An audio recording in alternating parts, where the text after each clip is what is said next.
In this video, I'm going to talk about the somatosensory tracts. Somatosensory, which are the senses of the body, and tracts, which are collections of axons traveling together through the central nervous system. And the different types of somatosensory information tend to travel in different pathways as they move through the central nervous system. And in general, the different types of somatosensation break down into two big categories. The first includes position sense, vibration sense, vibration, and fine touch sense, or very precise touch sense information, fine touch. And the other big grouping of types of somatosensory information that tend to travel together includes the sense of pain, pain sense, temperature sense, temperature, and what we can call gross touch sense, or less precise touch sense information. Gross touch. Now recall that somatosensory information from most of the body is going to travel back to the central nervous system through nerves in the peripheral nervous system and then spinal nerves that'll enter the spinal cord. So for example, in this category, let's say we have a receptor that carries some position sense information. So let me just draw like an R here in the arm for a receptor for position sense. And then that information is going to travel in nerves of the peripheral nervous system and then spinal nerves to enter the spinal cord and deliver that information into the spinal cord. And the same thing with this other big category of types of somatosensation. So let's say we had some sort of receptor here down in the leg. I'll just write an R for a receptor that can detect noxious stimuli that can cause the experience of pain. Then that information can travel through nerves of the peripheral nervous system and then spinal nerves to enter the spinal cord and deliver that information into the central nervous system. Now the same is true for somatosensory information from the face and other parts of the head, but that information will enter usually the brainstem through cranial nerves, instead of entering the spinal cord through spinal nerves. So for instance, if we have a receptor that can detect vibration somewhere here on the face,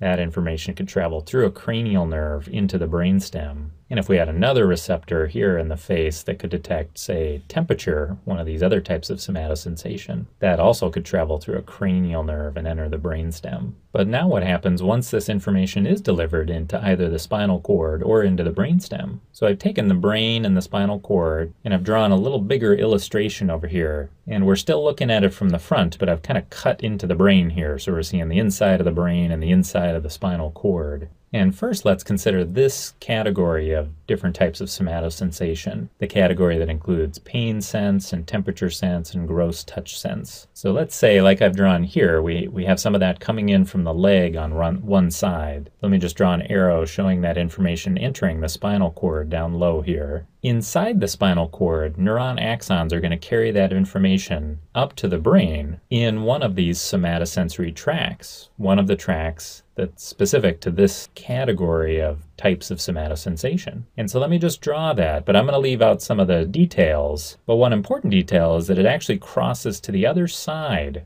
and then goes up through the spinal cord and up through the brainstem. And then it comes to a place kind of deep down in the cerebrum that we'll talk about a little bit more in another one of these videos. But notice that it's on the other side. It's actually coming into the cerebral hemisphere on the other side from the part of the body that the receptor was on. And the same is going to be true for this other category of types of somatosensation that includes position and vibration and fine touch sense. So let's say, just like I drew some of that information coming in from an arm on this side, let me just draw an arrow here showing that that's also coming in the spinal cord, but a little higher up on the spinal cord. Now there'll be a different tract that's going to carry that information up, and it's going to cross in a little different place, a little higher up in the brainstem. And then it's also going to keep going up, and then it's going to come to the same place deep down in one of the cerebral hemispheres on the other side from where that information came in from the body. Now the pain, temperature, and gross touch sense from the face and some other parts of the head can come into the brainstem through cranial nerves, and then that information is actually going to take kind of a funny pathway that actually goes down first and then crosses and then goes up to about the same place, or pretty near the place that this information from the rest of the body came from. And lastly, position sense, vibration sense, and fine touch sense from the face and some other parts of the head will also come into the brainstem through cranial nerves. And it will also cross over to the other side and go to about the same place, deep in the cerebral hemisphere. Now, in this place, deep in the cerebral hemisphere, all these different types of somatosensory information are going to come back together. They're going to be very close to each other now, and then they're going to stay together pretty close as they send that information on to areas of the cerebral cortex, areas on the outside of the cerebral hemisphere that will do more processing of that information. So because the somatosensory tracts carrying these types of sensory information through the central nervous system have this sort of anatomy, this sort of structure, one of the big consequences of this is that if there's some sort of injury to one of the cerebral hemispheres, let me just draw a big orange arrow through this cerebral hemisphere to indicate that there's an injury or some kind of disease has affected this side of the brain, then what we often see with an injury to one side of the brain is the other side of the body can have somatosensory loss, because all of these pathways carrying somatosensory information crossed from one side over to the other side. So if we're looking from the front and this is the left cerebral hemisphere that has an injury, we could see loss of somatosensation or abnormal somatosensation on the right side of the face and the rest of the body, depending on how much brain tissue is injured and how much of these somatosensory pathways are affected.